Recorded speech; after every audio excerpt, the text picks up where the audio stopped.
ఒకసారి శ్రీకృష్ణదేవరాయలు తన పెంపుడు కుక్కతో పెద్ద పడవలో ప్రయాణిస్తున్నారు. కుక్కకు సౌకర్యంగా లేదేమో, మొరుగుతూనే ఉంది, తెగ అల్లరి చేస్తుంది. కుక్కను అదుపులో పెట్టడం ఎవ్వరి వల్ల కాలేదు. రాయలవారేమో విసుక్కుంటున్నారు.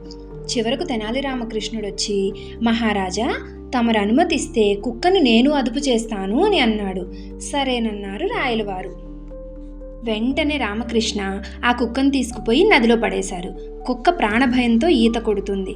కాసేపు అయ్యాక కుక్కని మళ్ళీ పడవలోకి తెప్పించాడు. అంతే, కుక్క ఒక మూలకు పోయి మొరగకుండా అల్లరి చేయకుండా ముడుచుకుని పడుకుంది. ఆశ్చర్యపోయిన రాయలవారు, ఏం మాయ చేసావు రామకృష్ణ అని అడిగారు. రామకృష్ణ నవ్వేసి, మహారాజా, లోకంలో అందరూ తనున్న స్థితికి తృప్తి పడకుండా ఇంకా ఏదో కావాలని ఆశపడతారు.